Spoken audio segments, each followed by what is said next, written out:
നമസ്കാരം. പ്രധാന വാർത്തകൾ.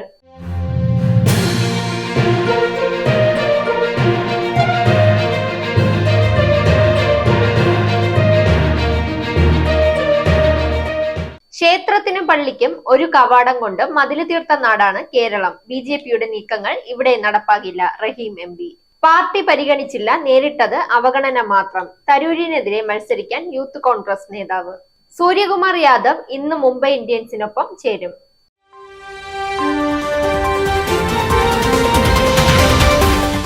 വാർത്തകൾ വിശദമായി. ദൂരദർശൻ കേരള സ്റ്റോറി പ്രദർശിപ്പിക്കുന്നതിനുള്ള കടുത്ത പ്രതിഷേധം രേഖപ്പെടുത്തി റഹീം MP. വിദ്വേഷ പ്രചാരണത്തിനുള്ള വേദിയാക്കരുത് ദൂരദർശൻ എന്ന് പറഞ്ഞ അദ്ദേഹം മലയാളികൾ ബഹിഷ്കരിച്ച സിനിമയാണ് കേരള സ്റ്റോറി എന്നും BJPയുടെ ഇത്തരം നീക്കങ്ങൾ കേരളത്തിൽ നടക്കില്ലെന്നും റഹീം പറഞ്ഞു.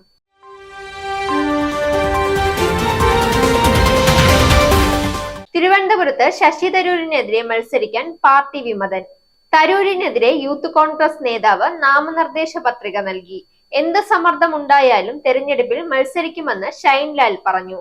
യൂത്ത് കോൺഗ്രസ് സംസ്ഥാന സെക്രട്ടറി പദവിയിൽ നിന്നും കഴിഞ്ഞ ദിവസം രാജിവെച്ച ഷൈൻലാലാണ് ശശി തരൂരിനെതിരെ മത്സരിക്കുന്നത്.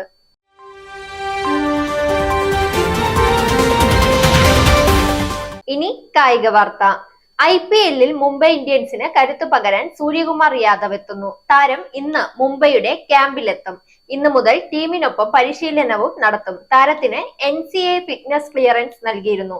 സൂര്യകുമാർ മുംബൈയുടെ അടുത്ത മത്സരത്തിൽ ടീമിൽ ഉണ്ടാകുമെന്ന് ഉറപ്പാണ്.